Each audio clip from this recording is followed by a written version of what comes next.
गया था इसकी ताली बजा रहे हो, आया हूँ इसकी ताली बजा रहे हो। गया था उसकी खुशी मना रहे हो कि लौटा हूँ तो उसकी खुशी। उस समय जब उन्होंने कहा तो लोगों को लगा कि वो कुछ ऐसी ही बात है जो उन्होंने कह दी। लेकिन आप उस यात्रा के जब पीछे जाते हैं तो वो याद आता है कि पुतिन उनके साथ बैठे हैं। यकायक पुतिन ने अपने सारे प्रोग्राम को रोक दिया और खुद खड़े हो गए और इंतजार करने लगे मोदी का।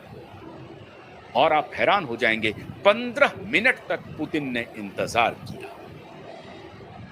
मोदी को भी ये बात समझ में नहीं आ रही थी, प्रधानमंत्री मोदी को भी ये बात समझ में नहीं आ रही थी कि यकायक ये हो क्या रहा है। 2 दिन 3 दिन बाद हम लोगों को बांग्लादेश से खबर आती है कि ढाका में CIA का एक हाईली ट्रेंड ऑपरेटिव मारा जाता है होटल में। और जब तक ढाका पुलिस वहां पहुंचती, अमेरिकी एम्बेसी के लोग आकर के उस शव को लेकर के चले जाते हैं।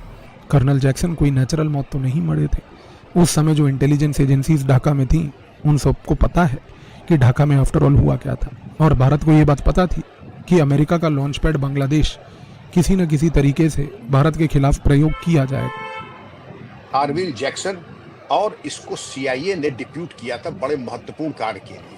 और महत्वपूर्ण कार्य के अगर आप देंगे तो आप और आपके दर्शक स्तब्ध रह जाएंगे सुन करके उनकी टास्किंग क्या होती। वो हमारे लोकप्रिय प्रधानमंत्री की हत्या के लिए, मैं फिर कह रहा हूं कि अगर गलत किसी न सुना हो, हमारे लोकप्रिय प्रधानमंत्री की हत्या के लिए। तो ये समझते हैं कि हमारे प्रधानमंत्री न हो गए, गिलहरी और गौरैया हो गए, जिसके मन में आया वो बाड़ा लगा करके या गुलेल से ही जा करके शिकार कर लेगा। ये मृत पाए गए अपने होटल में। दोस्तों नमस्कार। जब PM मोदी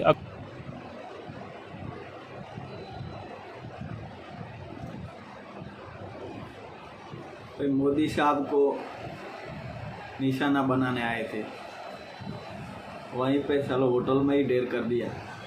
देखिए आगे क्या होता है।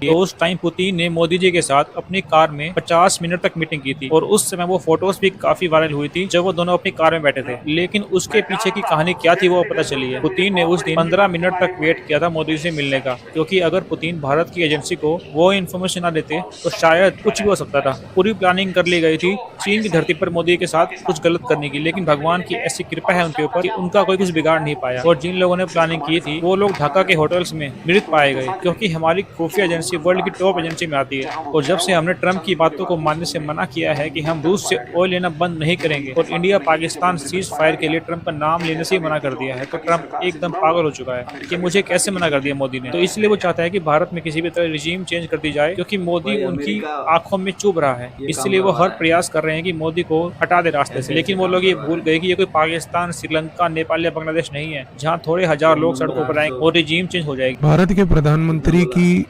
व्लादिमीर पुतिन के साथ SCO समिट के साइडलाइंस पे मीटिंग होना, 45 मिनट तक उनका पुतिन के साथ गाड़ी में बैठना, पुतिन और मोदी के बीच में जो चर्चा हुई, ऐसा कोई इत्तेफाक तो है नहीं कि उससे पहले के इवेंट्स कुछ बहुत गहरी कॉन्स्पिरेसी को बताते हैं।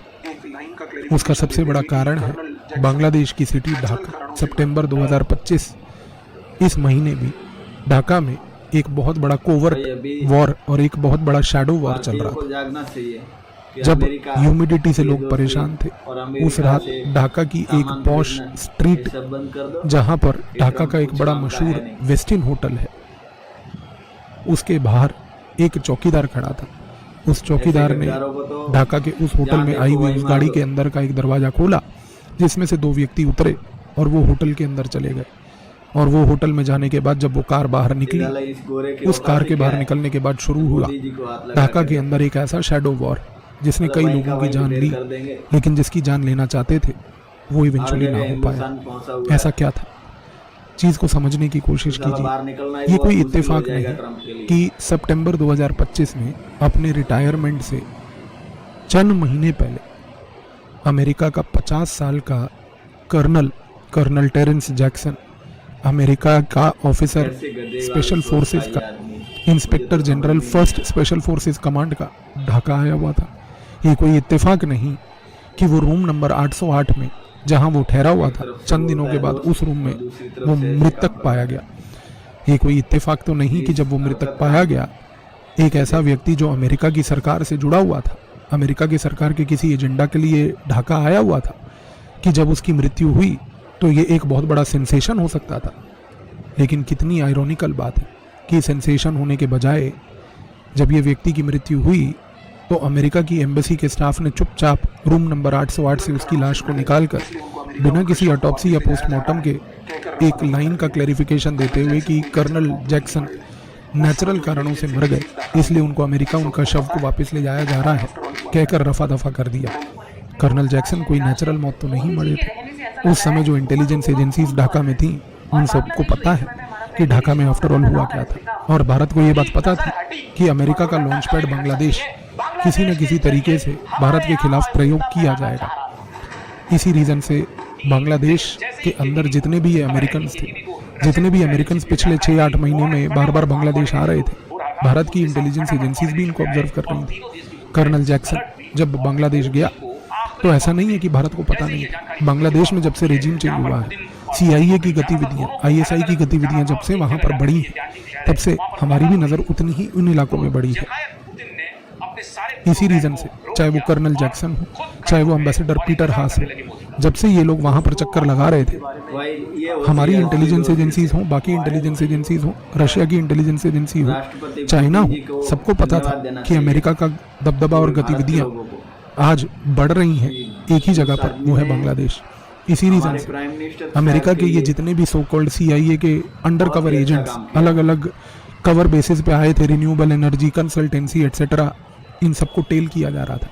CIA को भी मालूम था कि हमारे लोग टेल किए जा रहे हैं, लेकिन दिक्कत ये थी कि CIA को ये नहीं पता था कि टेल कौन रहा है, क्योंकि यहाँ पर सिर्फ colonel Jackson room number 808 Westin hotel के वहाँ पर अकेला नहीं मरता, इसके साथ साथ और भी लोग स्पेशल फोर्सेस के ढाका के अलग अलग होटलों में 3-4 लोग, वो भी सारे मरते हैं। और ये बात इत्तेफाक नहीं कि इन सारे लोग जो वहाँ पर अजीब परिस्थितियों में मृतक पाए जाते हैं, इन सारों का ऑब्जेक्टिव ये था कि वो किसी तरीके से भारत के अंदर एक आग पैदा कर रहे थे।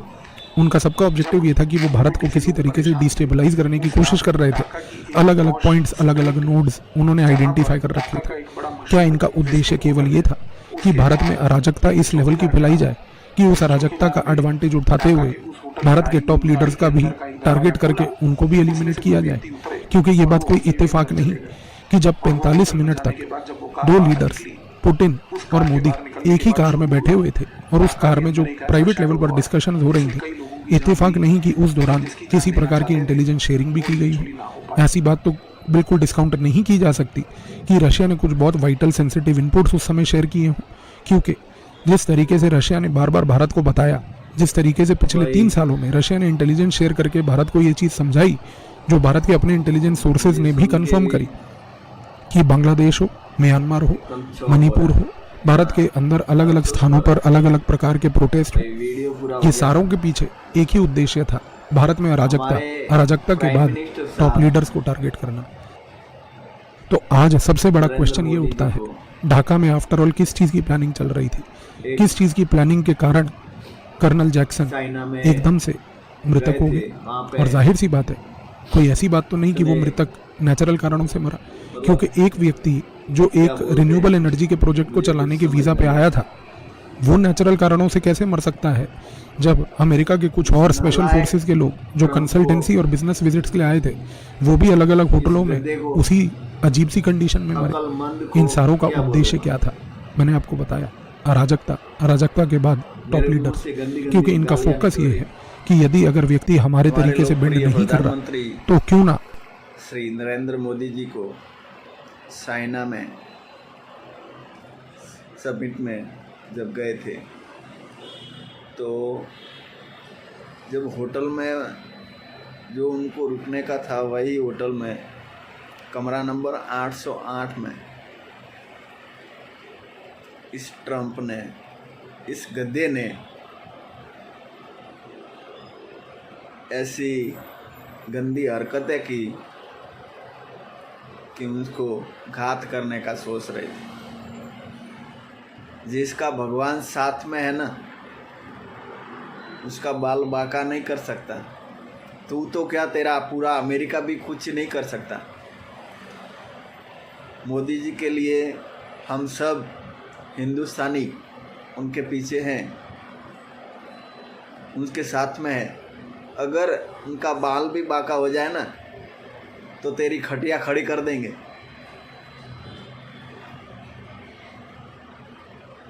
इतनी गंदी हरकतें करने से पहले 100 बार सोच लिया कर। तू इतनी अच्छे गद्दी पर बैठा हुआ है, एक राष्ट्रपति की सीट पर बैठा हुआ है, तुझे ये सोचने में 100 बार सोचना चाहिए कि मैं ऐसी हरकतें कर रहा हूँ, ऐसे गंदे काम कर रहा हूँ। उसको सुला दिया, जन्नत में पहुँचा दिया जो वो काम करने के लिए आया था। तो दोस्तों, ज़्यादा से ज़्यादा ये वीडियो को शेयर करें और हर अमेरिका तक ये वीडियो पहुंचना चाहिए। ऐसे जो गंदे काम करवाता है ट्रंप, और बांग्लादेश की क्या औकात है और तेरी भी क्या औकात है। मोदी जी के सामने तो तुच्छ है, तुच्छ जीव है, कुछ नहीं है। तू अपने आप को राष्ट्रपति समझ रहा है ना, कुछ नहीं है। तेरी औकात ही क्या है, इतनी सी। इस धरती पे तेरी अमेरिका की औकात क्या है, इतनी सी। जिसके सर पे स्वयं भगवान का हाथ हो उसे तू क्या कर लेगा। वीडियो को शेयर करें। जय हिंद, जय भारत।